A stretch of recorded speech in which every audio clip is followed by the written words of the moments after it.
Peace, peace, peace. Shalom, shalom. Shalom. Assalamu alaikum.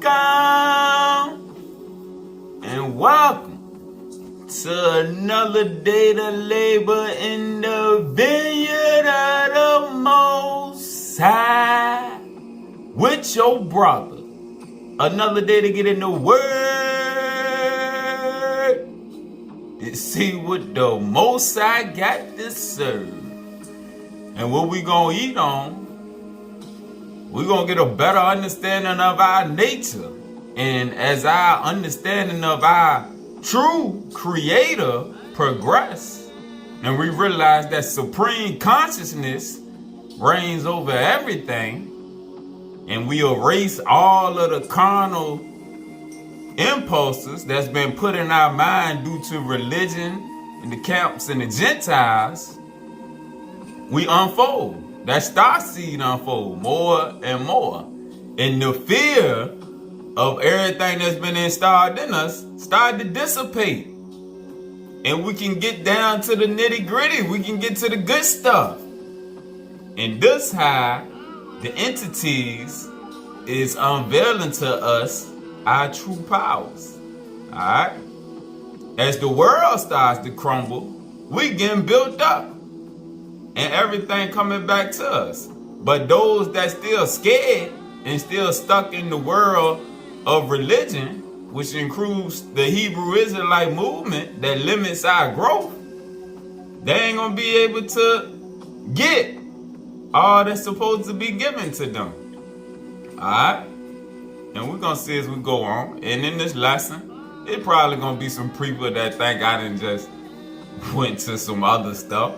But nah, it's just all our stuff being given back to us.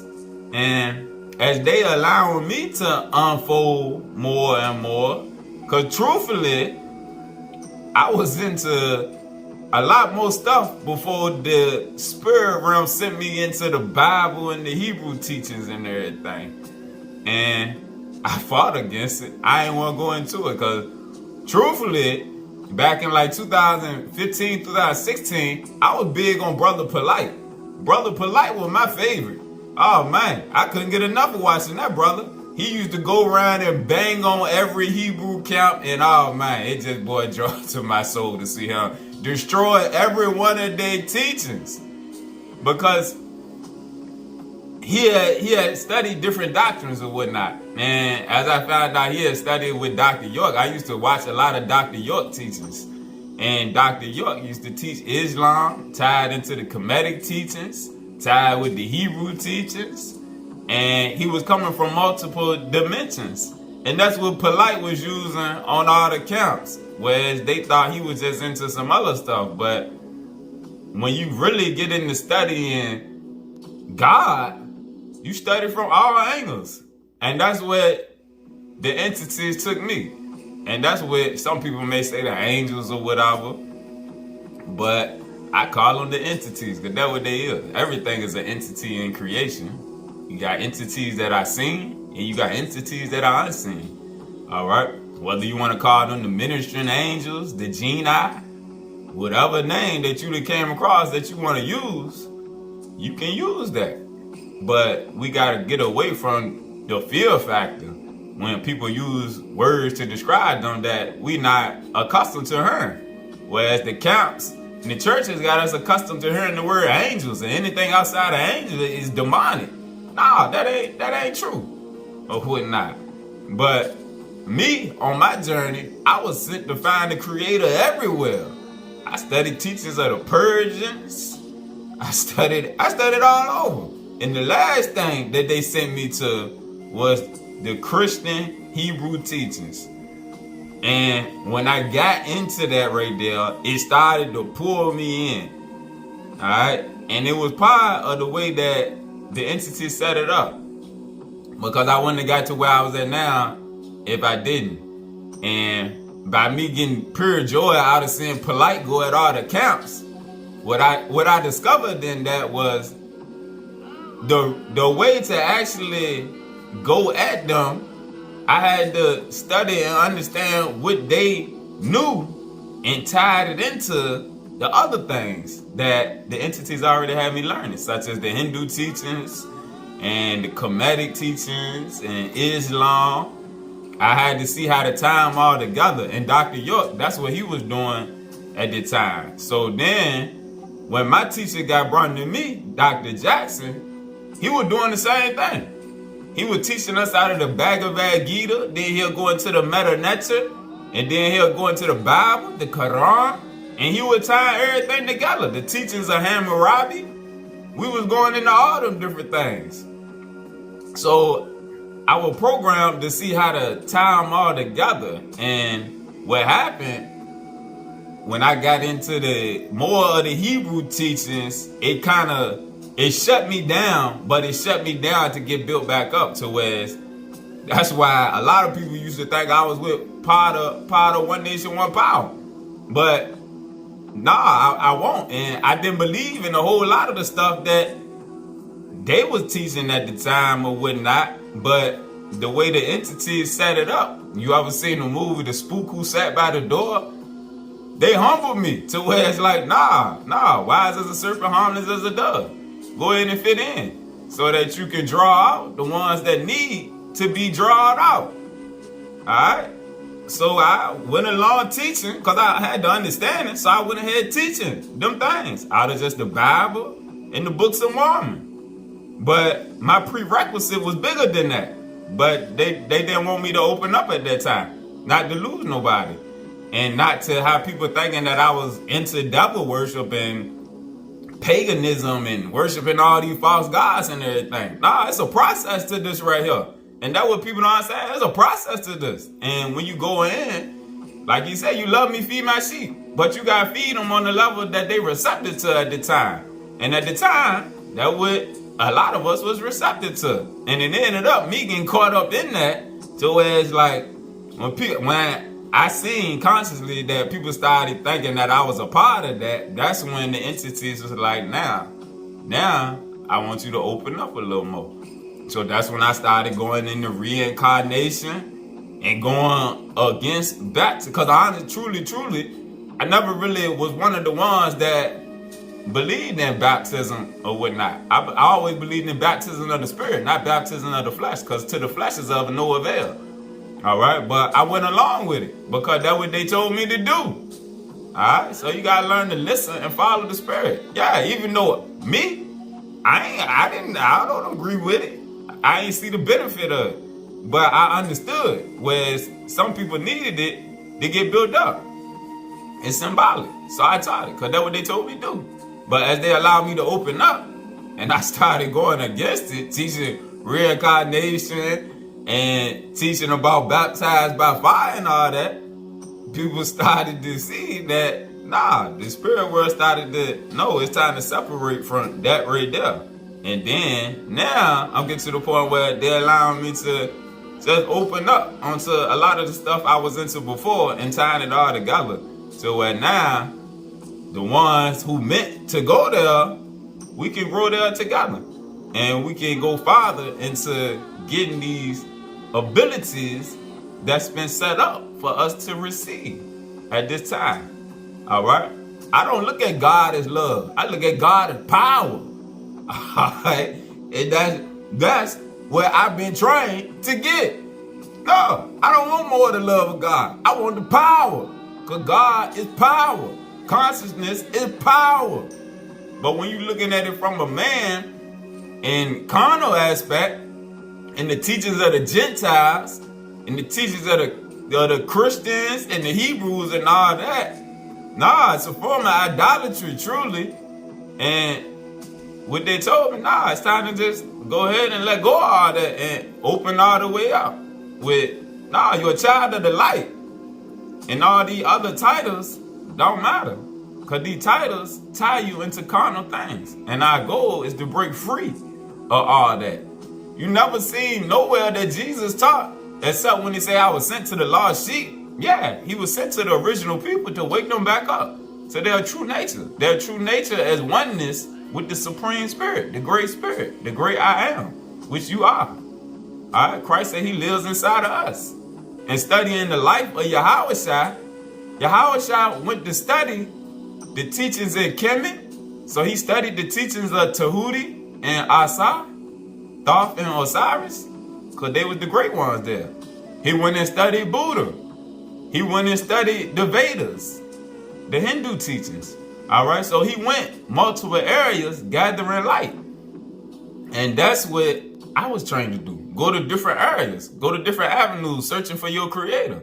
You search for your creator everywhere that people are teaching on your creator. And it gives you a better understanding. And you know not to fear or say, these people pagans, these people this. Nah, their understanding might be a little off here and a little off there. But as you gather more understanding of your creator from all of them, you come to a greater understanding. And you see the oneness of all of the teachings and where all of the teachings then got manipulated in some aspects. Alright? So what we're going back to is that oneness of the consciousness of the Supreme and letting go of all the titles and the carnal things that really don't matter and don't avail us nothing. Alright? Let's see. We're going to start in the science of self-realization. Another one of my Hindu books. This is my man right here, A.C. Swami. I got like 8 of his books. These the books that I was into before they sent me to studying the Bible and all of them books. I was in the books like these. The science of self-realization. Cause I remember my homeboy, me and him was into metaphysical teachings a lot. Alright. Bobby Hemmett. We used to love Bobby Hemmett. Phil Valentine. Minister Inky. All them. That were teaching on metaphysical things. So when our teacher used to teach on it. And then when I got into the Mormon stuff, bro was like, bro, what are you doing? Yeah, like you going backwards. But I was like, nah, it's an understanding here that we need from this right here. Now he couldn't process it. Till after a while, he started, because we were both always into the indigenous American stuff. And that's what we retrieved out of the Book of Mormon. All right? Is that tied with to our indigenous understanding and what went on over here in the Americas. But it also had teachings on the Supreme. All right? So when we tied all that together, then it was time to open back up. Alright? So let's see. Alright, and this chapter is called Your Original Consciousness is Krishna Consciousness or Christ Consciousness, because it's the same thing. Krishna Consciousness is dormant in everyone's heart. And when one comes in contact with devotees, it is awakened. Krishna consciousness is not artificial. Just as a young boy awakens his natural attraction for a young girl and her association, similarly, if one hears about Krishna in the association of devotees, he awakens his dormant Krishna consciousness. What is the difference between Krishna consciousness and Christ consciousness? Christ consciousness is also Krishna consciousness. But because at present people do not follow the rules and regulations of Christianity, the commandments of Jesus the Christ, they did not come to the standard of God consciousness. And that's the same in all the religions. Islam, they don't follow what the Quran teach. The Bible, Christians don't follow that. And even the majority of the Hebrews don't follow it and what it teaches. Alright? And like he said, because people did not follow the rules and regulations of the teachings, they do not come to the standard of God consciousness.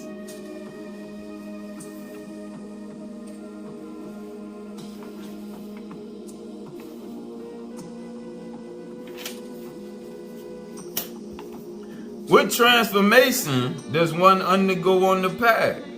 Your original consciousness is Krishna consciousness. Now, your consciousness is covered with so much rubbish. You have to cleanse it. And then Krishna consciousness appears. That's why we got to purify our minds. You purify your mind, you purify your heart. That original consciousness is right there waiting.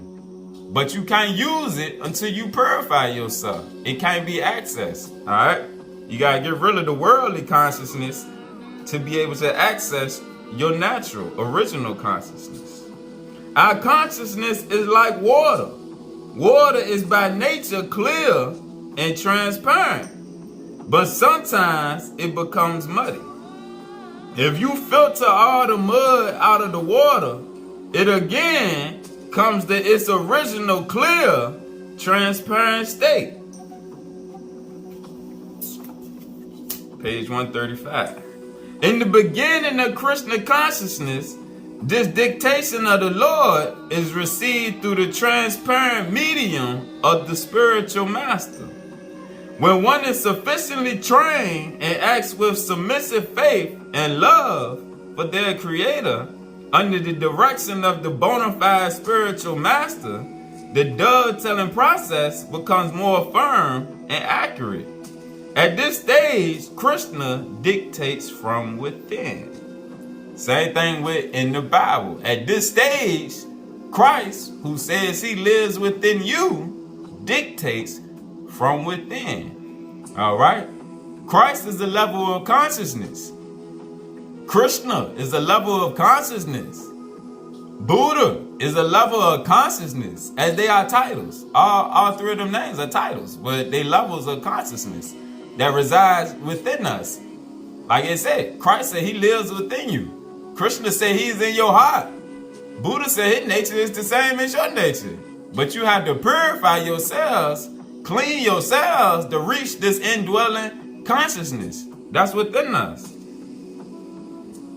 At this stage, Krishna dictates from within. From without, the devotee is helped by the spiritual master, the bona fide representative of Krishna. And from within, the Lord helps the devotee as being seated within the heart of everyone. Simply to understand that God is seated in everyone's heart is not perfection. Simply to understand that God is seated in your heart is not perfection. One has to be acquainted with God from within and without, and thus act in their Creator's consciousness, in the supreme consciousness. This is the highest perfectional stage for the human form of life, and the topmost stage in all yoga systems. This is the highest perfectional stage for the human form of life. And this is what Osiris, Asa, Thoth, Tahuti, Yahweh, the Christ, Krishna, Buddha, so on and so forth, that's what all of them came to. That oneness with that original consciousness that was dwelling within their heart. Alright? They purified themselves, took steps. Purity plus knowledge in the spirit bring you wisdom that gives you understanding. You can recover your original nature. Alright? The teachings is to help build you up so that you can get there. Alright? But if you don't apply what you learn, you ain't getting nowhere. It just sounds good. Alright? And that's what the churches and the camps then took away from us. Alright? Because you got to keep going farther. It's always another level to get to. Alright? And that's why worship of Jesus, worship of Yahweh, Yeshaya, is really, truly, all of it's idolatry or whatnot. Worshiping Krishna. Krishna say he live in your heart, but he wants to be one with you. Christ said to be one with him, not to worship him, be one with him, walk with him. Walk with him so he can talk with you. Walk with Krishna so he can talk with you. But you got to purify yourself. All right? That's the outward things that you have to do. You got to clean up your outward form so that you can transform your inward form. And then that natural, that original Christ or Krishna consciousness that's dwelling within you can begin to be activated. And you can begin to utilize it. And that's what's going to transform your whole life. That's what's going to turn on the light. Let's keep going. The journey of self-discovery. Another one of my Hindu books by my brother A.C. Swami. The journey of self-discovery. And remember, the ancient Hindu teachings is the teachings of us, the Nagas. That's why we had to show them lessons to show who the original Hindus, the first ones in that land over there, was the Nagas that came from Lemuria or Mu. All right? And that's why some of the abilities that they had, we're going to go into some of them teachings where they levitating and all them mystical powers that we had, that, well, they was us. So yeah, we had them. All right? And we're going to see in this lesson, Krishna going to tell us on some of them mystical powers that we got ability to access, that we think it's spookism and we think that it's just stuff on the TV. But nah, all that stuff is real and we can access it. But we got to purify ourselves to open up our consciousness so that we can get there. Because all things are available through the Supreme, that Supreme consciousness. Consciousness can transform this material creation. All right? And we're going to see as we go through the lesson. That's why the Gentiles spend so much money on programming. Because through programming, they can control creation in an aspect or whatnot. Through us. They can manifest the things that they want to manifest in creation. All right? We the ones that keep Babylon rolling. All right? And that's why at the end, when he said he was going to wake us up, that's what was going to lead to the destruction, is our consciousness. Because our consciousness control creation. Oh, we going to keep going. Let's keep going. When you got fallen consciousness, which satanic consciousness, worldly consciousness, is just fallen consciousness. All right? Satan is an energy. Krishna is an energy. Yahweh Shai is an energy. Alright, but when you're working with that fallen energy, which we would call satanic energy, when you got that consciousness right there, the world is operating on under that consciousness. But like he said, in the end, when he will awaken us, that Christ consciousness is what's going to be awakened. That kundalini energy is going to rise. That serpent in the wilderness that must be raised up. That's what's happening right now. That serpent is being raised up. And we're going to see what that serpent is in a little bit too. All right? All us going to tie together. And we're going to get a better understanding of our nature. And why they didn't taught us to fear it. And all these things that they didn't put in so-called a coat and all of that. It was to keep us away. Because it wasn't time. We were still under punishment. So the Gentiles are trying to access these things. And they can do it to a minor degree. But they can't access the fullness of the powers. But we do. We can. All right? And that's what's happening right now. Everything heating up. Because we heating up. The earth and the original children of the earth have one spirit. We in alignment. As our spirit awaken, that means that kundalini is rising in us. Our consciousness is heating up.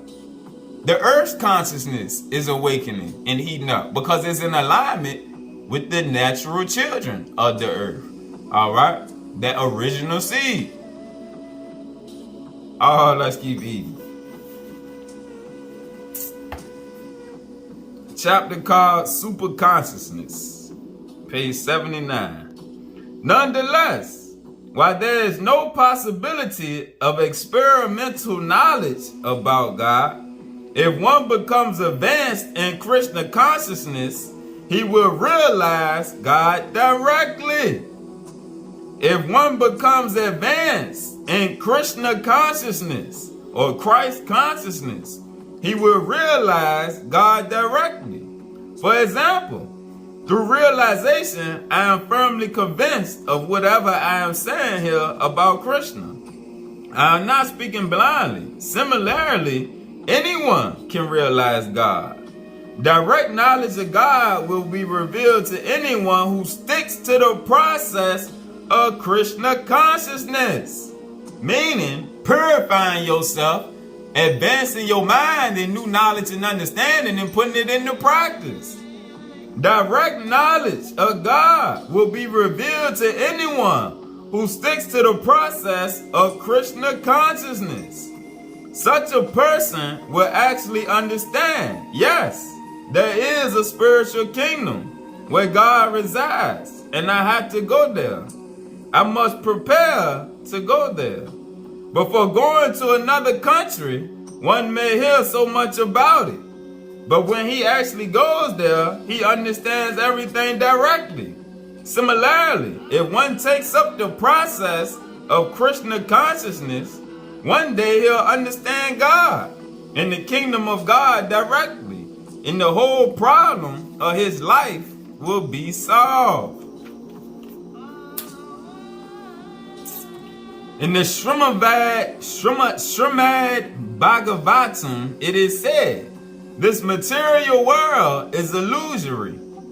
We have all seen, let's go down. The spiritual world is real, and the unreal material manifestation only appears real. Like on the Matrix, the first Matrix, with Morpheus and Neo. And Morpheus was explaining to Neo, this not real. And Neo is like, yes, it is. Morpheus was like, nah, this not real. And that's what the creator's government, known as the entities or the angels or whatever name you use, that's what they do for the ones that become awakened. They start to open up your consciousness. And as they give you revelations and messages, they start to open you up to show you, just like Morpheus. This not real. That's not real. Alright, this is the truth about this. This is the truth about that.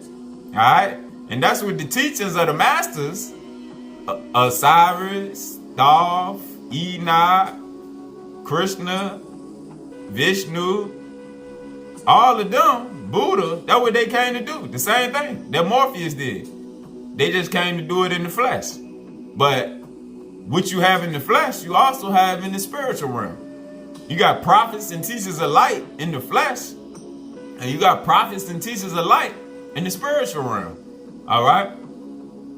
The ones in the flesh come to awaken your carnal sense to move you over to the spiritual side, and as you grow in the spiritual side, the ones in the spiritual realm start to take over and elevate you higher and higher. And it helps you understand more and more of the teachings of Jesus, Krishna, Thoth, Enoch, Hermes. It's a hand-in-hand thing. You start getting taught from two different angles. All right? Let's keep going. The spiritual world is real, and the unreal material manifestation only appears real. Something is real only if it will exist eternally. Something is real only if it will exist eternally. Reality cannot be vanquished. Similarly, real pleasure must be eternal. Since material pleasure is temporary, it is not actual. And those who seek real pleasure don't take part in this shadow pleasure. They strive for the real, eternal pleasure of Krishna consciousness. Here, Krishna says, when everything in the material world is annihilated, that spiritual nature will remain eternally. The aim of human life is to reach that spiritual sky. But people did not know the reality of this spiritual sky. And when they say spiritual sky, it's just speaking on the spiritual realm. The Bhagavatam says, people do not know their self-interest, meaning we don't know what's good for us.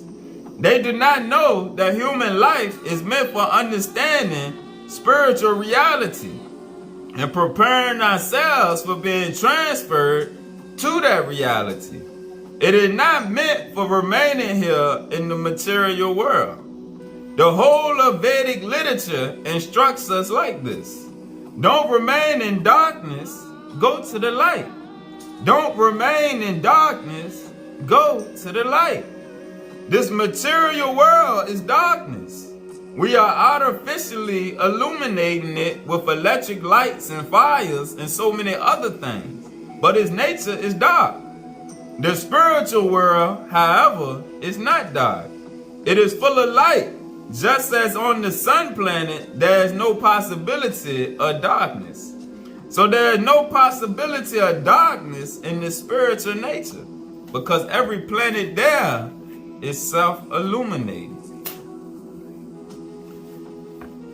When the spirit soul renders service unto the Supreme, there are two side effects. First, he is free from all material designations. And second, his senses are purified simply by being employed in the service of the Lord. As you stay in your teachings, wherever you at, and you study them and you take heed, your spirit man is going to start to adjust. And your senses are going to be purified. You're going to want to get away from certain things that you know ain't no good for your spirit. Because your spirit going to bear witness to you that what you read is the truth. And you need to try to purify yourself. All right? But the carnal man, the spirit can't tell him to do that because he's not going to listen. And he's just going to read it and it's just going to sound good. And he just adhering to the teachings that either, like the Hebrews teach, all Israel is saved, or like the Christians teach, all you got to do is believe on Jesus and you saved. You don't have to actually apply these precepts and purify yourself. So your spirit man can start talking to you. All right? And the other spirits in creation can start talking to you. And all that got to do with us getting back our telepathic abilities, which is spirit-to-spirit contact. All right? Now, we are encumbered by so many bodily designations. Indian, American, African, European. And this go right along with the religious titles. Moors, Hermetic, Hebrew, all that stuff. Christian, Muslim, all of these are designations. These are all bodily designations. Our bodies are not we ourselves, yet we identify with these designations. Suppose one has received a university degree and identifies himself as an MA or a BA or a PhD. He is not that degree, but he has identified with the designation. So bhakti means to free oneself from these designations. Bhakti means to free oneself from these designations, these titles. Upandi means designation. If someone gets the title sir, he becomes very happy. Oh, I have this sir title. He forgets that this title is only his designation. That it will exist only as long as he has his body. But the body is sure to be vanquished, along with all its designations. When one gets another body, he gets other designations. Suppose in the present lifetime one is an American. The next body he gets may be Chinese. Therefore, since we are always changing our bodily designations, we should stop identifying them as ourselves. When one is determined to free himself of all these nonsensical designations, then he can attain bhakti. Alright? Bhakti is also devotional service. Alright? Let's keep eating. Now, we study from a Hindu teacher. Let's go to the Virgin of the world. The teachings of Thoth or Tahuti or Hermes or Enoch, whatever name you want to use for him. The Virgin of the world. Page 16. Ignorance of God, ignorance of their creator is pronounced to be the greatest evil. And this is with the Gentiles and everything that went out from them, all the religions Everybody that's under a religious creed is in ignorance of God. All right? It don't matter which one you in. Ignorance of God is pronounced to be the greatest evil. But God is not to be discerned in phenomena or with the outer eye. The quest must be made within oneself. The quest must be made within oneself. In order to know, man must first be. In order to know, man must first be. That is to say, he must have developed in himself the consciousness of all the planes or spheres of his fourfold nature, and become thereby holy man. It is to his inmost and divine part, the spirit, that the mystery of existence appertains, since that is pure being, of which existence is the manifestation. Existence is the manifestation of spirit. And as man can recognize outside of him that only which he has within him, it is essential to his perception of spiritual things that he be himself spiritual. The so-called Illuminati, which we know illuminate means light, bring light, all right? They understand the essence of our teachings, and being that they can use these abilities for whatever purpose they want, because they didn't hid them from us and made us think all this stuff is evil, they can manifest reality based off of the consciousness of the ignorant folks. With the pole shift going on in the world right now, we are turning back into the true original Illuminati, holders of light. All right? We are the true Illuminati. They pretenders. They can't have a full access to the powers. But we can. And as the pole shift is occurring, there's a spiritual shift occurring. All right? At the same time. The things we used to be scared of, we ain't scared no more. We ain't scared to read these books. We ain't scared to get this understanding no more. All right? We ain't looking at stuff as devil worship and all that no more. Nah, we done got past that. And the ones that ain't got past it, then I mean, you got some more growing to do. All right? You don't truly understand your creator yet. Your creator said, I created good and evil. But your creator also said the gift of kings is to search out a matter. Get understanding above all things. Get understanding. What is evil? You need to get the understanding. What is Lucifer? And why he called the light bearer if he wicked? You need to get the understanding. Let's keep eating. The Hermetic method to the attainment of perfection on whatever plane, physical, intellectual, moral, or spiritual, is purity. The Hermetic method to the attainment of perfection is purity. Not merely having, but being. Consciousness. Not merely having consciousness, but being consciousness. Man is man and is percipient according to the measure in which he is pure. Perfect purity implying full perception even to the sin of God, as the Gospels have it. In the same proportion, he has also power. He has also power.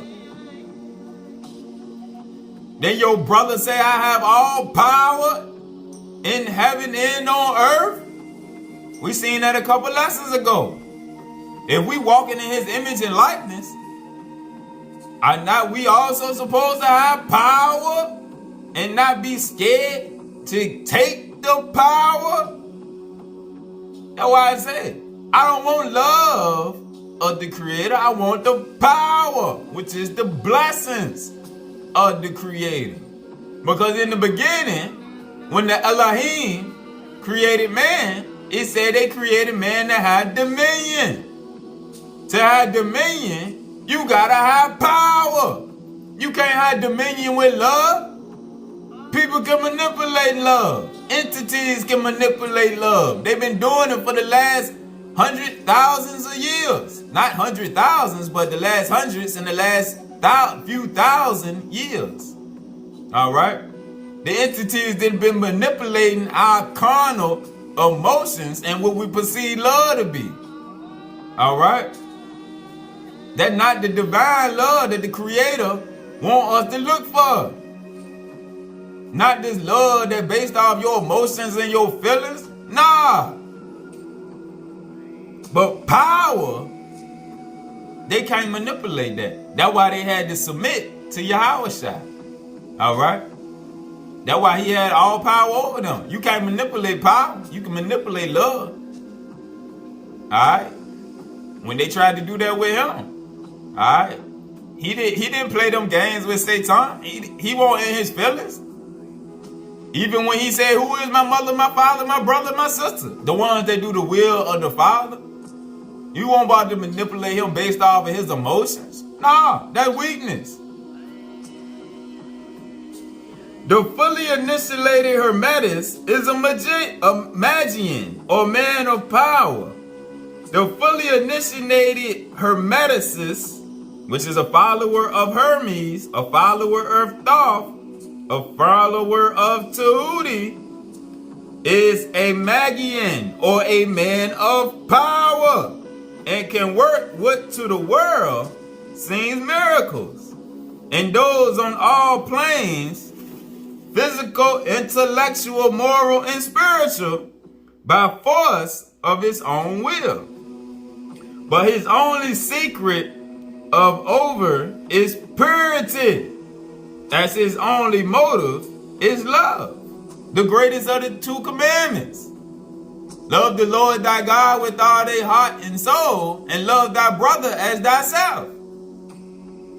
That's divine love right there.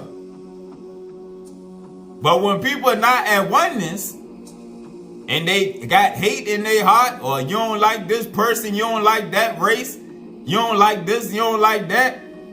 Nah.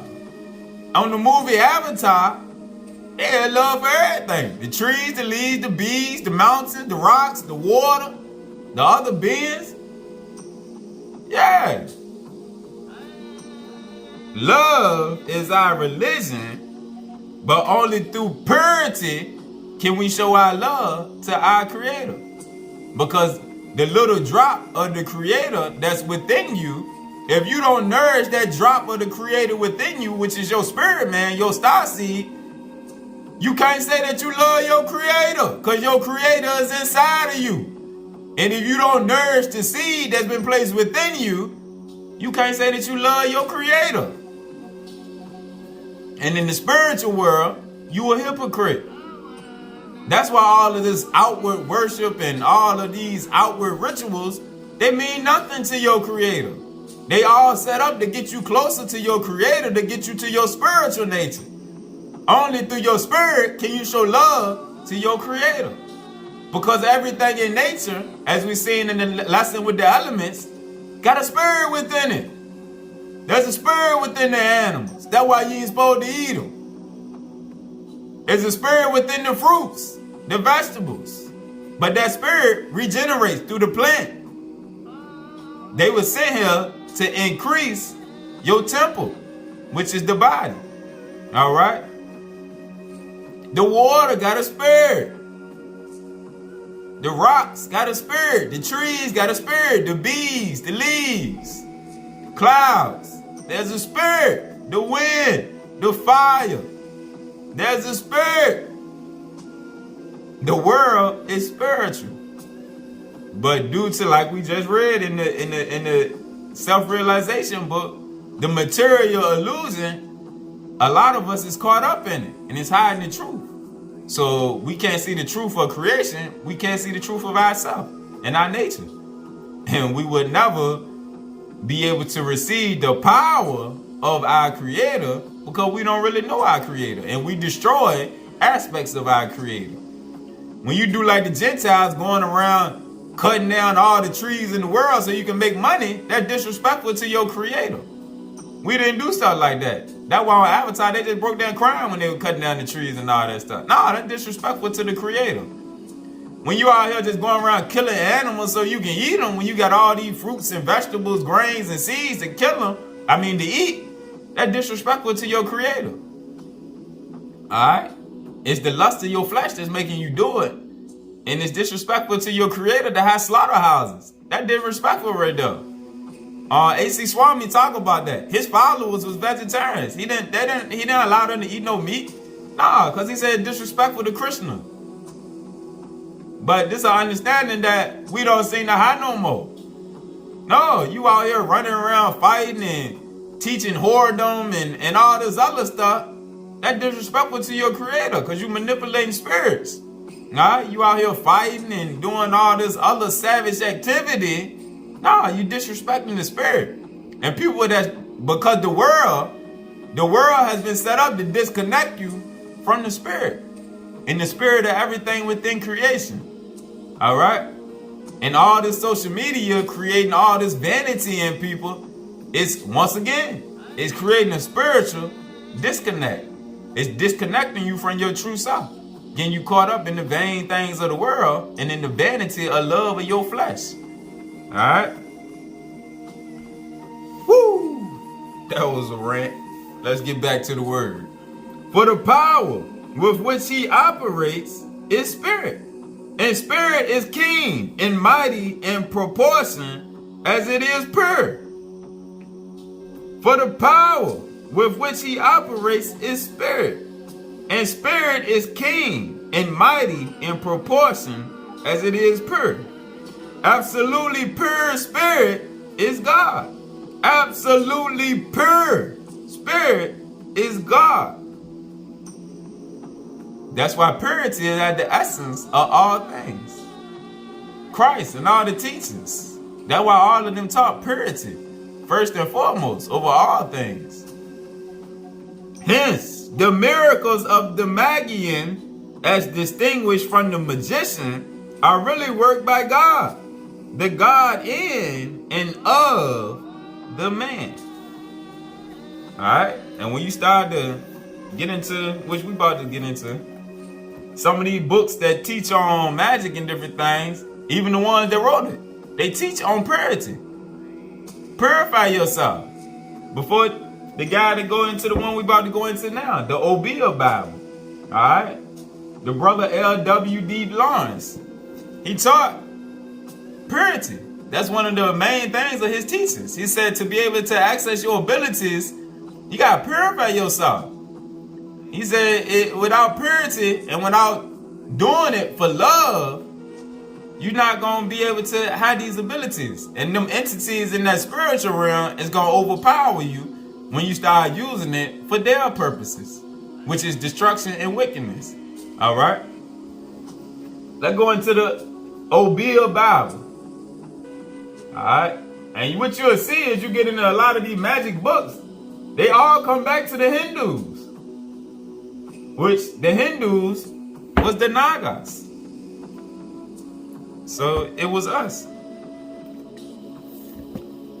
But now we're going to read a section called Thought Force. Alright? Because consciousness is thoughts. And that's what the whole attack of the Matrix and programming is for. The world is at a war for your thoughts, your consciousness. Because consciousness is the creator of reality. That's why they spend so much money on programming and social media and all that. Is to control the thoughts, the consciousness. They can't keep the world in this lowly state as long as our thoughts are free. Alright? Thought force. All that we are is the result of what we have thought. All that we are is the result of what we have thought. It is founded on our thoughts. It is made up of our thoughts. And that's from the Dhammapada. The Dhammapada It's right here. This is one of the teachings of Buddha. Alright? So as you see, the brothers who be writing the books on magic and everything, they come from the scriptures.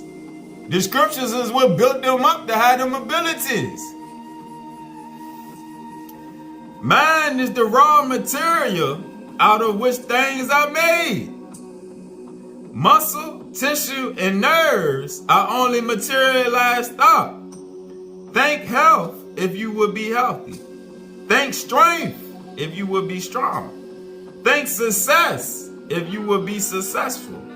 It is now recognized that it is quite possible to give oneself a disease by thinking long enough about it. Now, and this book was wrote in the 1800s. What year was this? 1898? So, this was before the mass media came out. So the Gentiles know the effect of always talking about cancer and diabetes and all that. It get in your consciousness. It get in your mind. It pollutes your thoughts and you start to worry about it. Alright? And like he just said, it is now recognized. And remember, they came in the 1800s. So in the 1800s, they knew that it is quite possible to give one a disease by thinking long enough about it. Granted this, then it must also be in our own power to build health into the system, to strengthen any organ, in fact, to mold the body by thought, to mold the body by your consciousness. Thought must therefore be a chief factor in the development of a more perfect physique. Many people recognize exercise as the prime thing. But though exercise alone will produce good results, exercise with thought will do much more.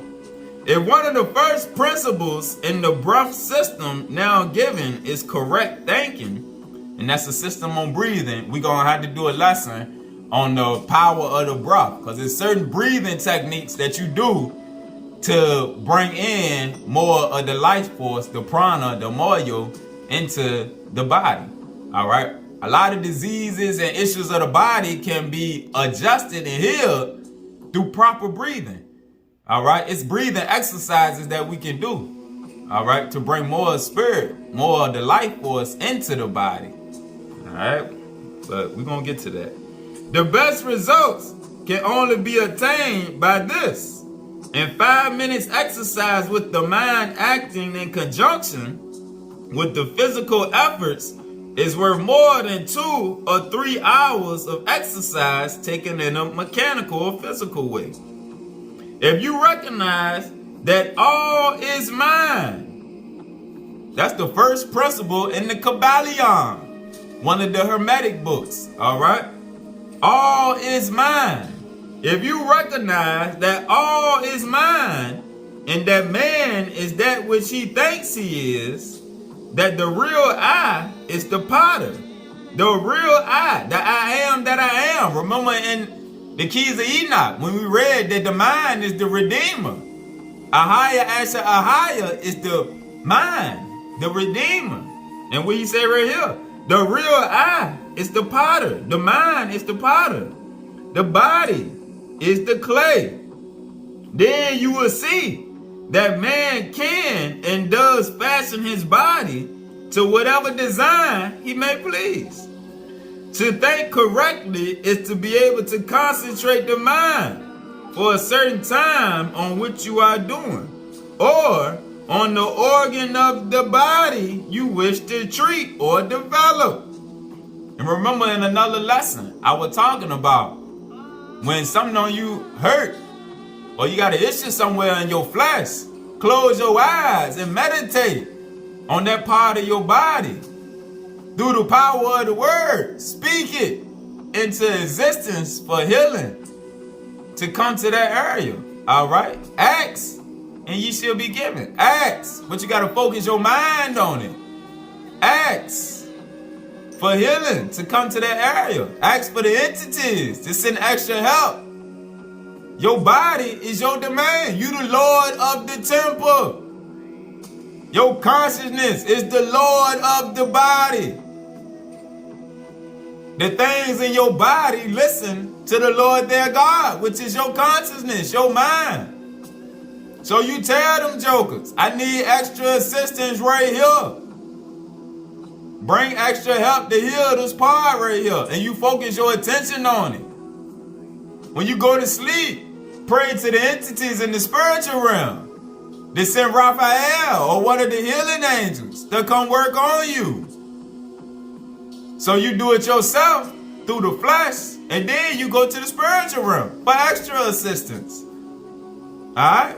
You got your doctors around at all times. But we don't know how to access them. We ain't been taught that. To think correctly is to be able to concentrate the mind for a certain time on what you are doing or on the organ of the body you wish to treat or develop. Concentration must be practiced. It is capable of being developed in all. It is the most important part in physical culture. To be able to focus all the energy on a certain organ or muscle and to accomplish this with ease is a faculty worth developing. The mind must be trained so that it may be kept on the muscle or part desired for at least 5 minutes. The mind must be trained so that it may be kept on the muscle or part of the body desired for at least 5 minutes. For as a man thinketh in his heart, so is he. Proverbs 27:7. We have also the Vedanta Philosophy, which reveals in mental subtleties. It teaches that thought came into existence first. Thought came into existence first. And that a thought form of any object came into being. And that matter formed into shape around it, exactly as the shape of the thought pattern. There can be no thought without form. There can be no thought without form. Mind has precedence of all existing things or entities, whatever, and had and now has illimitable. The mind has illimitable power. Once the student grasps the truth of this, and that every organ must have for its mode a thought form, that the great brain of matter exists in these organs, then he will see how it is that concentration plays such an important part. It is no theory, but an acknowledged principle that the more we concentrate, the better the results. Sando and other physical culturists are agreed on this matter. The affirmations accompanying the exercises are given as aids to concentration and will help to direct the thoughts systematically and intelligently. An affirmation can be said to be the conscious man's command to the soul. An affirmation can be said to be the conscious man's command to the soul. When consciously used, it becomes the directing power of life's expression.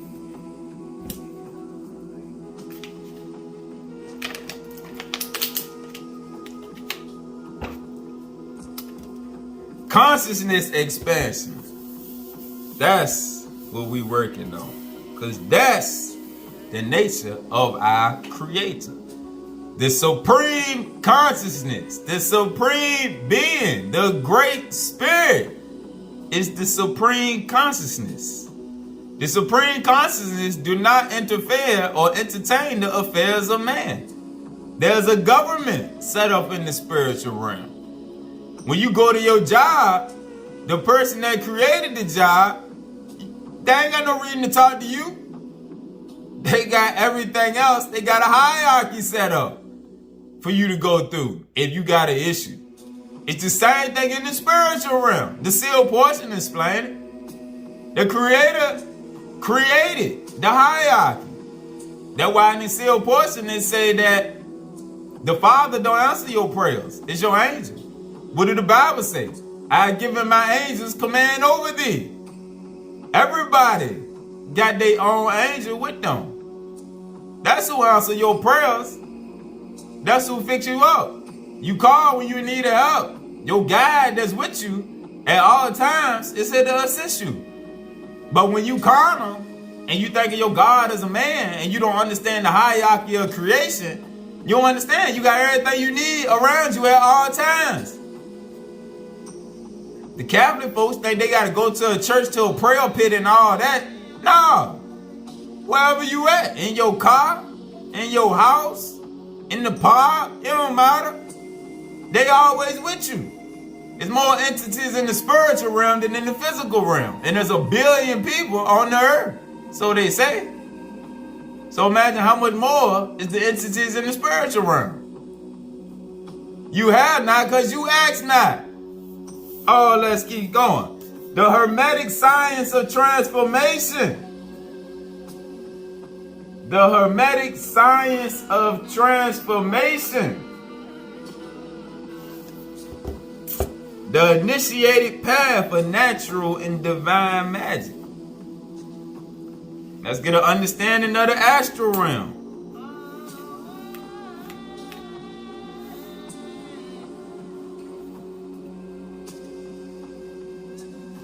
Close your eyes, call up an image, and observe it.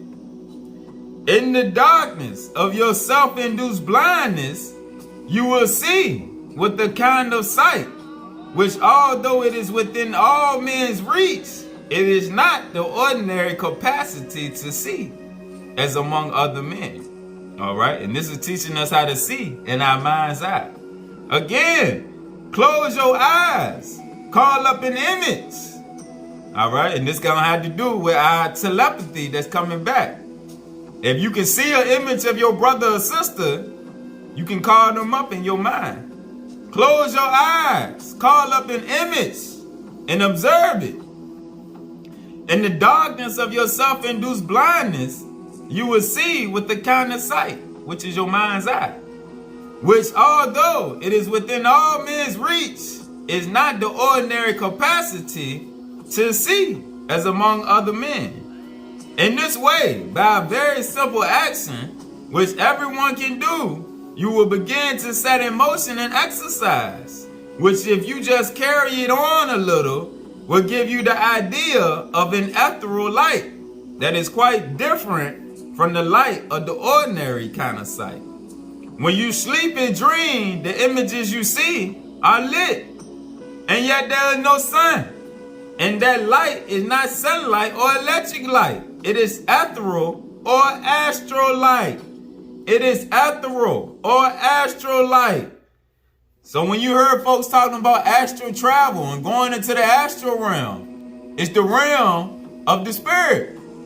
You go there through the mind's eye. All right, in all these years, we've been taught that it's spookism.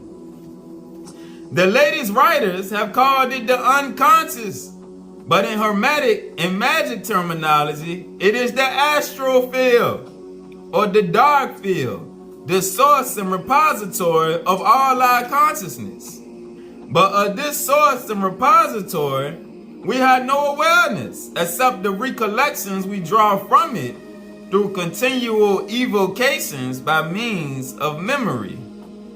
The astral, dark, mysterious field, which is within ourselves, that is in every human being, exists also in the immense synthesis of the universe.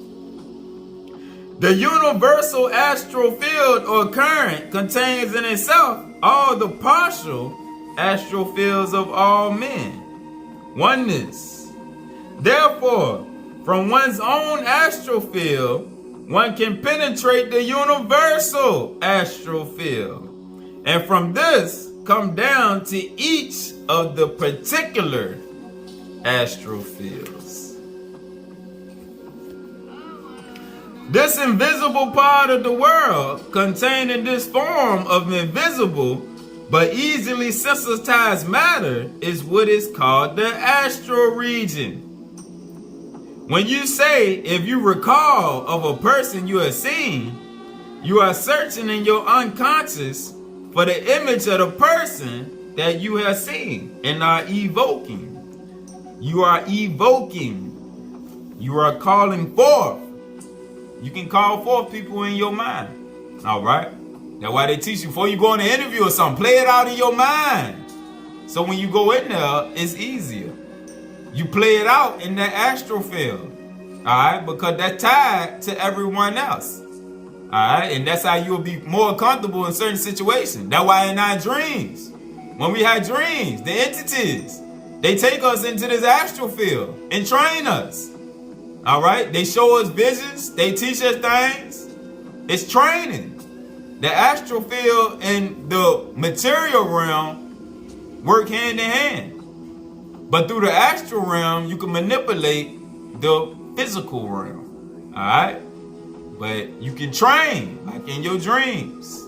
Your guide may come get you at night and be like, let's roll, and take you somewhere. You wake up knowing it's real, but you don't understand it because we ain't been taught on the astral field, because we always been taught that, oh, that's devil stuff. That's that devil, that demon, demonic, all that occult and mystical and all that stuff.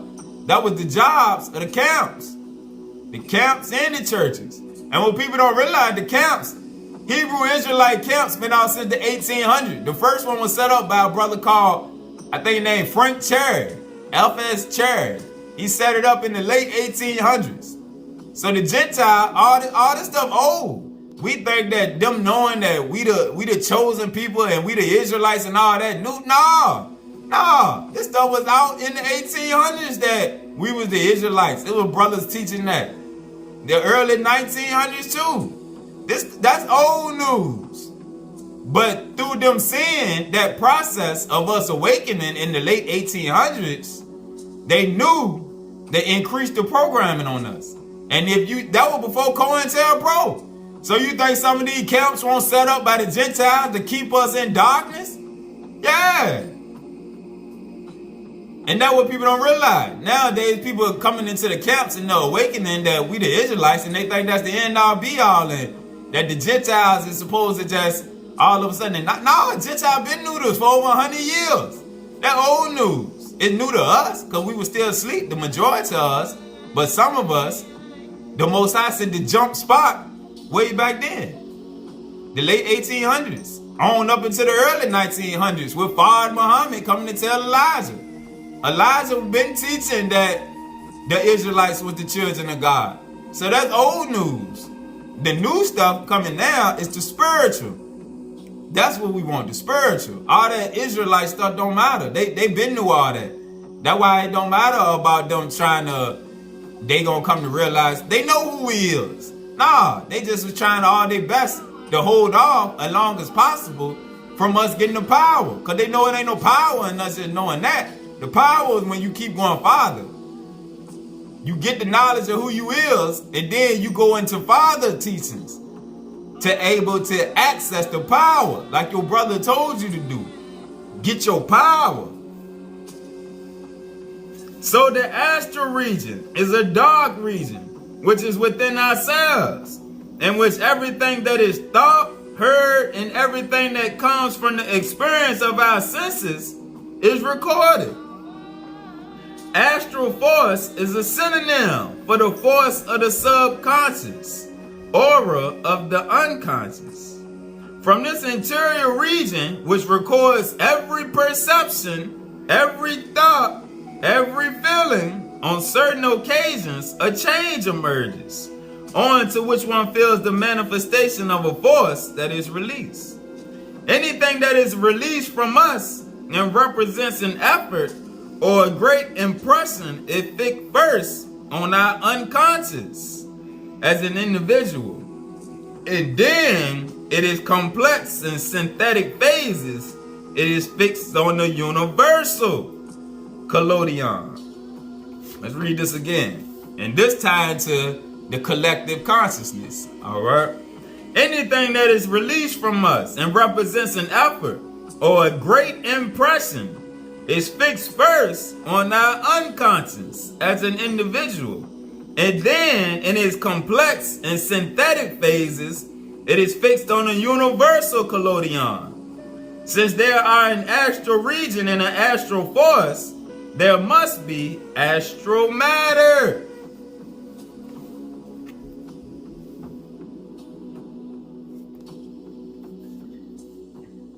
Now, as soon as you have formed an approximate idea of an interior light, you will be able to pass from the known to the unknown without being too much of a sophist. Now let's look at this next example here. Get 3 or 4 or more people to close their outer eyes, their physical eyes, in the same way, and open their intellectual or inner eyes to the perception of this world, which is glimpsed at first and then seen with the sense that is a synthesis of the other 5. And that's speaking on the mind's eye is a synthesis of everything else that you acquired. That's how you can think of a strawberry, you can see it, you can smell it, you can taste it, you can feel it, all of that. You can do all that in your mind. Because your mind is the synthesis of the other 5 senses. Everything that you touch, feel, see, smell is recorded in your mind. And you can bring it forth. You can think about the way something smells and you can smell it. You can think about the taste of something and you can taste it. You can think of the way something feels and you can feel it. Alright? That all go on in your mind's eye because everything is recorded. The synthesis of all of the senses is put together up there. Alright? You can put it together. That's the part that we've been missing for all the years when we stuck in the carnal aspects. That's why the carnal mind is enmity against the Lord your God.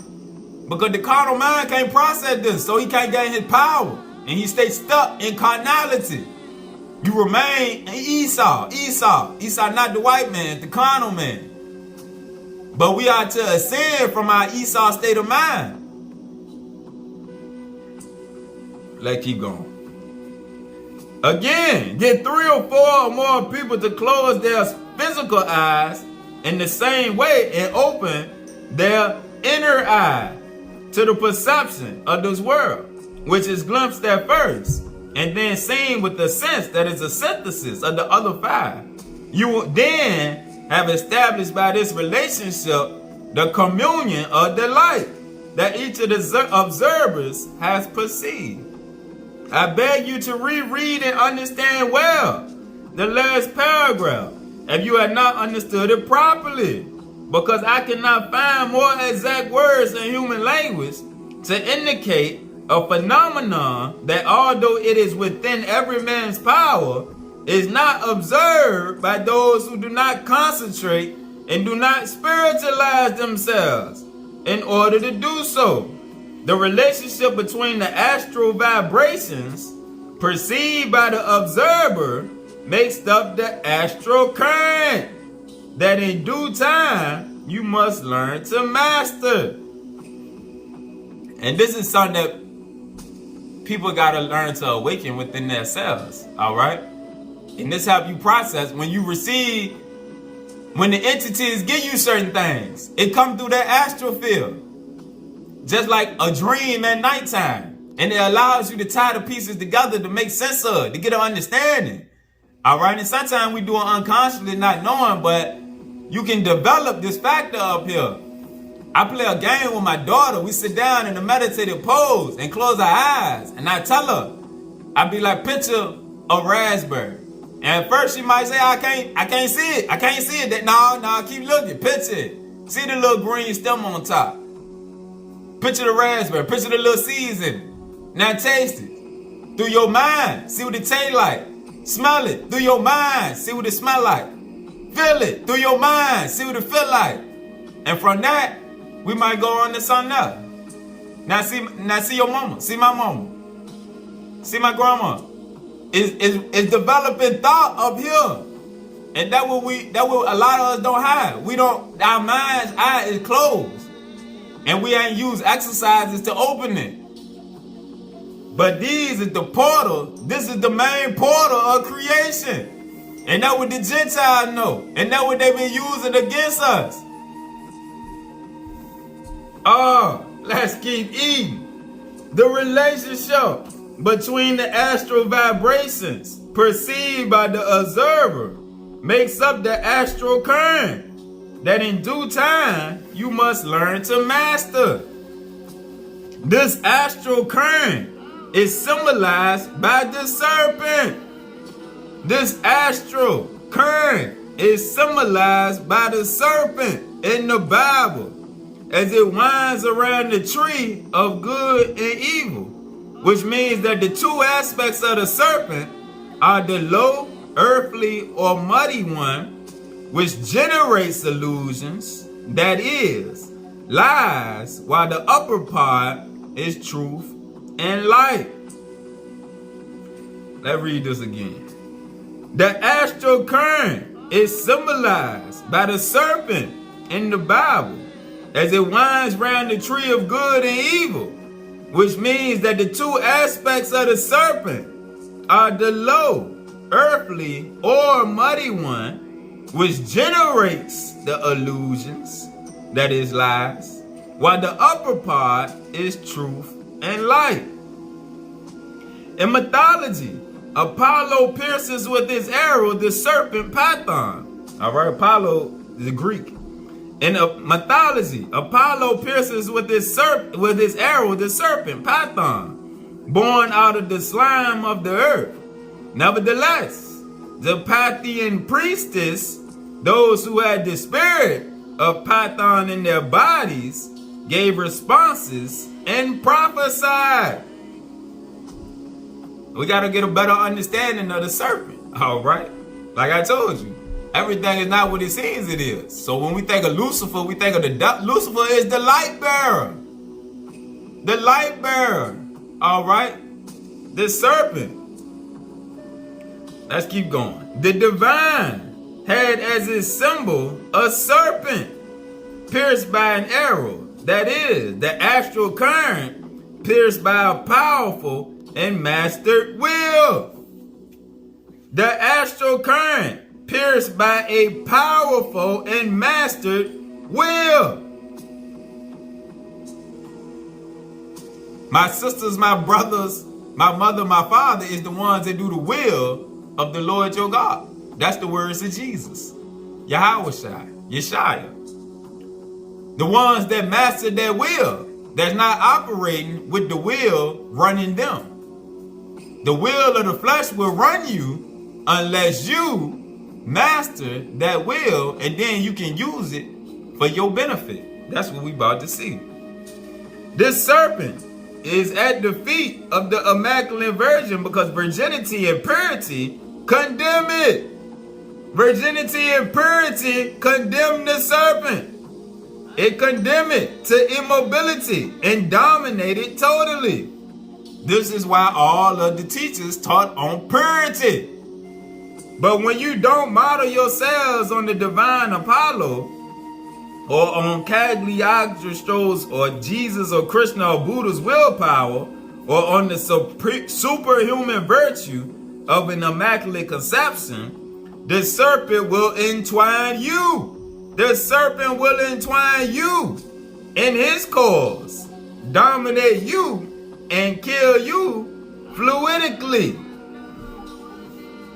Either you dominate the serpent or the serpent dominates you. And the serpent is the astral current. The current running through here. This is why the Gentiles spend billions of dollars on programming, so that they can control the astral current instead of you controlling it. Now, as we gaining back control over the serpent, we make the serpent work for us. That's how you heal yourself. Let's keep going. You heal yourself by you bring the serpent's energy, that astral force, into being for your own good. Next, let's go to the Anunnaki Bible. The complete Anunnaki Bible. The Anunnaki. A source book of esoteric archaeology get a little more understanding of the astral. Page 33. The 3 keys of practice. To be clear, there are 3 key points of progressive steps that make this system much more functional to you, the modern practitioner. Self-purity in the acquisition of true knowledge. Self-dedication in the development of true understanding. Pure invocation. To invoke is to call forth. In the execution of true action. 1. Purification in true knowledge. The path to power begins first by purifying the self, the spirit man, both within and without. In addition to the material and the immaterial, the mind and the environment, the set and setting. Without self-honesty, which is the state of being in self, free of worldly conditioning, and especially the last few thousand years of misinformation, a practitioner is unable to fully self-actualize beyond what they have conditioned to be or know. Typically a victim of circumstances, unable to channel and manifest from within the self-made prison. 2. Dedication and true understanding. Beliefs and judgments affect our personal attentions and flow of energies that use our being as a catalyst. Beliefs and judgments affect our personal attentions and flow of energies that use our being as a catalyst. We are all interconnected to the divine spiritual grid like matrix. Energy flows where attention goes. To become an empty vessel is not enough. One must be filled with truth, true knowledge, and then only afterwards, via dedication and commitment, can it be realized as true understanding. Personal dedication in the material world means understanding the knowledge of how and why things are, and learning when to give up the hold on the narrow-mindedness carried by all concerning their confrontations with fate. The powers and ethics that bind them are, in their most pure form, well beyond our comprehension from a human point of view. 3. Invocation and true action.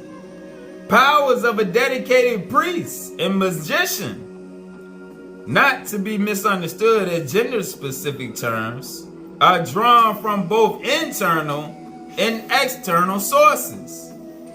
From within, the power of this magic is drawn forth by birthright, from the spirit man, and from that Krishna or Christ consciousness. From without, from outside, the power of the magic is drawn forth by dedication. Combined, the practitioner effectively executes an invocation, which is to invite in a specific persona, an energy current. In our example, the solar lord of Jupiter, regardless of whether we label the current as Enki, Marduk, Aten, Aman, Jesus, Dispatcher, or Jupiter, the effect is unchanged and dependent solely on true understanding. That's why it don't matter which entity you call upon, you have to have the understanding that correlates. The effect is unchanged and dependent solely on true understanding and the ability to tap into that specific current beyond titles and labels.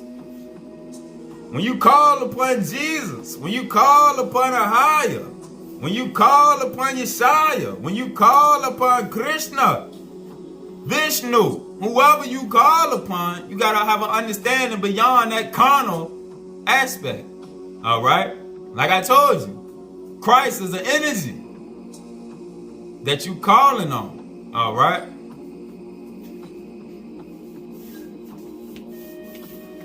Christ is also Well, your brother is a spirit being. But the Christ consciousness is what we elevate ourselves to. All right.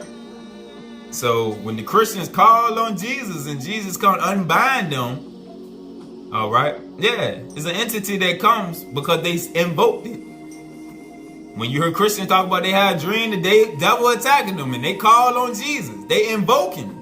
That's invoking right there with an I. Invoking. Calling upon. You summoning. All right? And you can summon Yeshaya. It's the same force. You can summon Yehoshua, Yahweh, Krishna, Vishnu, Quetzalcoatl, Tahuti, Asa, Osiris, Ra, whatever name you want to call on. But it's your understanding of what you calling on that allow them to free you. All right? So whatever name you calling upon and you looking upon that name as somebody that can save you from the spirit realm, that got power over wickedness, then they can come assist you. But you gotta get out of the count in church mode of thinking that, oh, I gotta summon it in this name right here or it don't work. Nah. It's your understanding. Because your understanding is what's in here, the mind's eye. That's what activated. Let's keep going. The astral body of light. All right, we just read about the astral realm and the astral current. Now we heard people talking about astral travel and all that. Let's get a better understanding. The astral body or light body is the part of us that is energetically connected with the ether or astral realm and the fabric of the universe. The multiple layers that are perceived, often interpreted as colored bands connected to chakras, are actually what bind us within the systematic gate existence of the physical universe. At the center of our being contains the divine spark of the source, that which is eternal, and at the core of our vibration. Entering and activating the body of light with your conscious awareness regularly increases your mystical abilities. Entering and activating the body of light with your conscious awareness regularly increases your mystical abilities and true understanding and auric strength necessary for gatekeeping. Each time the light body is activated, it becomes easier to do so the next time because you are becoming more consciously aware of it and your abilities. This is how when we read in the Pistis Sophia and when we tied it to the other scriptures, when Jesus flamed on and the disciples seen it and they was amazed and they told him flame on because it was too bright. All right, the more and more you do something, it's easier to do it. Initially, entering the body of light is, as the mystic masters of the past have expressed, a matter of visualization or concentration and intention of willpower. The proper use of these faculties is what compose all metaphysical pursuits, in spite of what outer form, the flesh, they may carry. Anything that is not helping you to reach your goals should be removed as a distraction. While there are many means of accessing the body of light, one which has been proven effective begins by focusing all of your awareness as a ball of light. All right, pay attention. This is something that you can practice on your own here, and you'll start to notice as you develop this thought up here, and you're able to concentrate and picture it, because picturing is everything. When you can picture it, you'll be able to start to feel it. Just like when you get in deep meditation, and when you in meditation and you picturing that astral body, you can feel it pulling against your flesh. Alright? And you get into a deep meditation. But these things that we before have been taught is evil. But white folks been into all these things because they not scared like we are. We've been scared of everything. So they've been able to try these things and to tamper with this and tamper with that. But to us, we be so focused on trying to be holy, thinking holiness meant not going into these things right here that it's been hid from us. But now it's been given back to us. Because the entities say it's time. It's time to transform. All right? While there are many means of accessing the body of light, one which has proven effective begins by focusing all of your awareness as a ball of light in your feet, drawing this energy up from the ground beneath you. Slowly bring this light and awareness through your entire body as you perform progressive muscle relaxation coupled with regulatory breathing.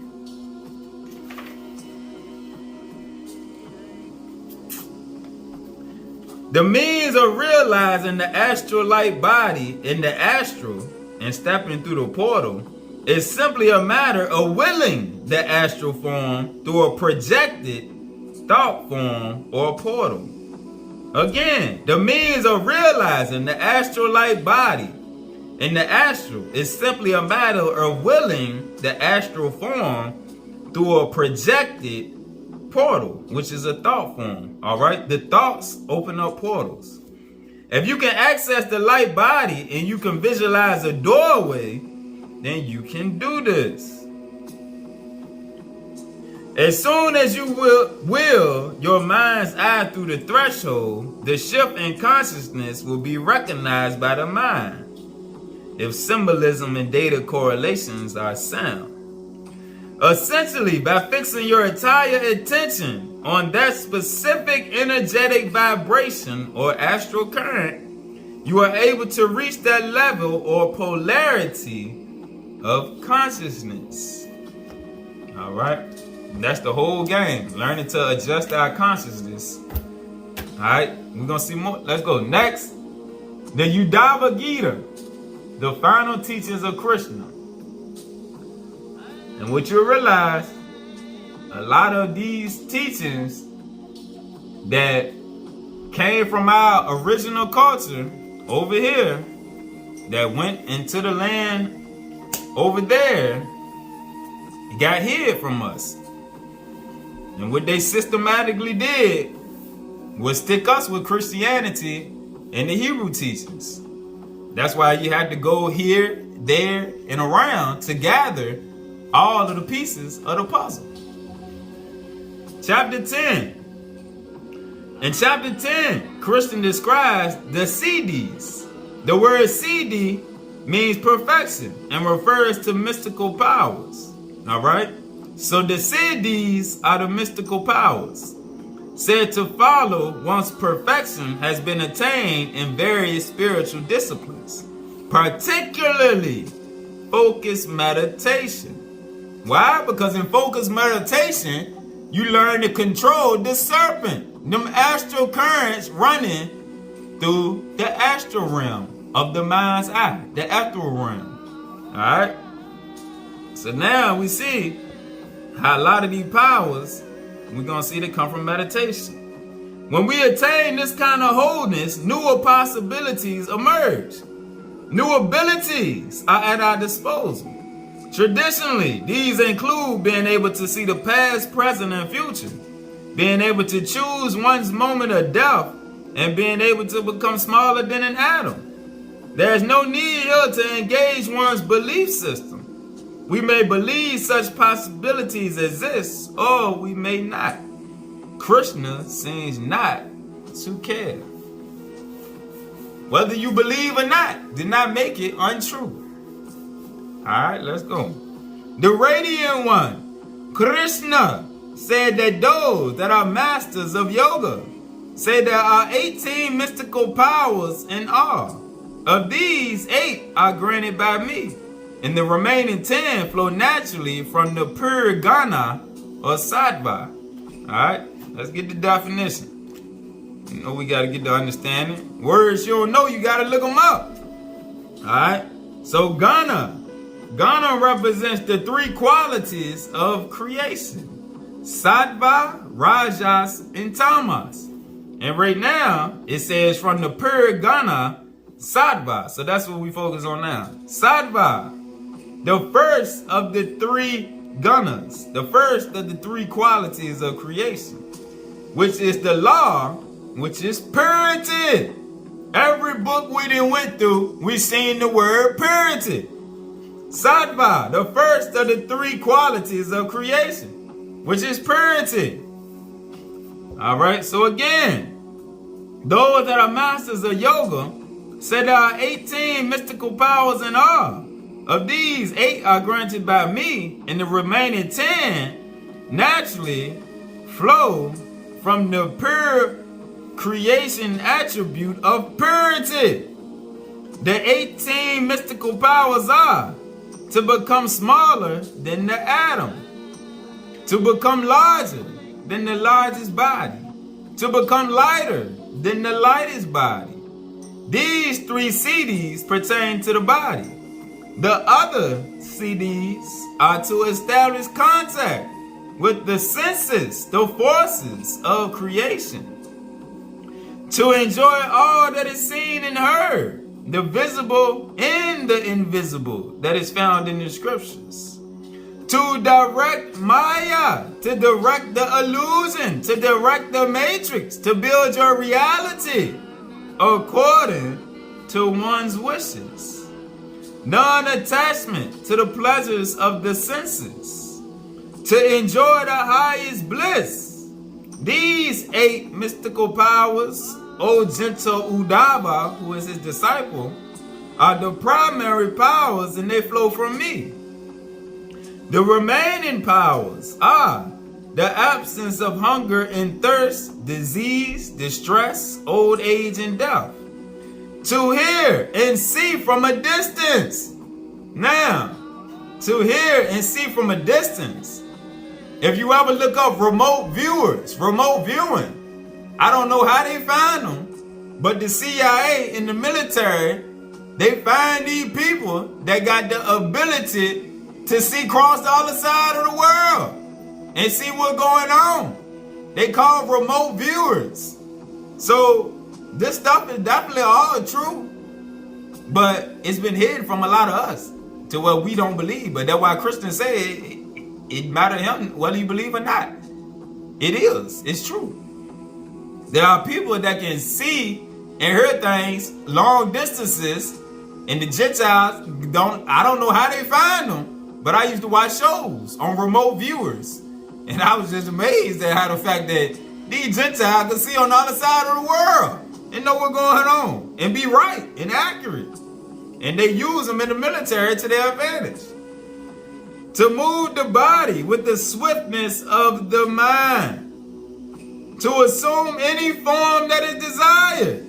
To assume any form that is desired. Meaning you can transform, go through the Astral Realm into any form that you desire and still come back into your body later on. To enter another's body. To enter another's body.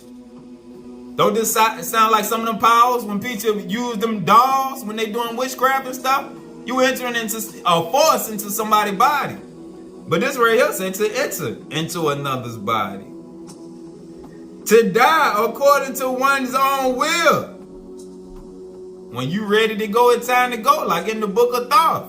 He said it was almost time for him to go back. To participate in the pastimes of the gods. To fulfill any wish or act of will.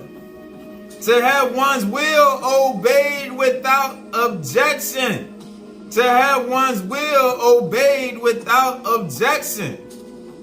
Remember Christ said he had all powers. He said it were things he could do, but he didn't because he knew his mission. But he said if he wanted to, he could have did some things, but he chose not to because he chose to be obedient. All right? And that's why with these powers, you must be obedient. If the Creator tell you it's time that you can use them, yeah. But you don't just use these powers for your own wickedness. And that's probably the reason the Most High hid all of these powers right here among our brothers the Hindus. All right? Because they not out here killing each other and doing the thing that we do. Oh, if Negroes knew how to access these abilities, oh, we would have did some... Another flood, just like in Atlantis, the time back then, when the thoughts of your heart was full of wickedness. If we had these abilities right now, and we knew how to fully use them, a lot of us would use them for our own personal gain and benefit. All right? But that's why now that we purified, He giving us back these teachings. 8, to know the past, present, and future. To be unaffected by opposites like heat and cold, sorrow and joy, pain and pleasure. To read others' thoughts. Jesus did this. He perceived other people's thoughts. And that's the ability that we also can have. To counteract the power of the sun, water, fire, poison, and other threats. Then the Bible said, my people will be able to eat poison in the end. It would not hurt them. Not to be overcome by anyone. Not to be overcome. That's the last one. Not to be overcome by anyone. The last 5 powers described come specifically from the focus developed through yoga. Now, I would tell you the specific powers that arise from the different forms of meditation. All right? So what we see here, these are some abilities that's lying dormant within us that we got the abilities to access. This is why, in the end, He said, my people, which His people are the spiritual ones, not the carnal ones. The carnal ones will have no access to these abilities or powers due to their lack of thought and lack of belief. All right, but the spiritual ones, they giving us back everything that was took from us so that we can endure. When the system crashes, we will have back the abilities in place. And the thing that you always want to do is pay attention. When you see what's going on in the world, see what the entities behind the scene are doing. With the lockdowns, they gave us time to build ourselves up spiritually. All right? And they doing it in increments. That's all leading up to where when the system do go down, you should be prepared with your understanding. All right? And it's just going to get, over time, they giving us more time to gain back the things that was took from us. But the majority of the world is aiding the fall in consciousness and manifesting the downfall because that's what's being projected into their minds. But with us, the collective, our collective consciousness and all of our astral current is being used to get built up. So as long as we keep our minds on getting built up, the entities is going to work with us to build us up and to give us back what's been taken to us. All right? Because we work hand to hand with the spiritual realm. But at the same time, the fallen entities is using the power of the mind, that astral current, that serpent, to bind those carnal minds to that carnal realm. All right? Something to eat on here. All right? So I hope you ate good at the table and left full with some new awareness and thoughts to build upon. All right? Holler at me in the astral realm. Peace.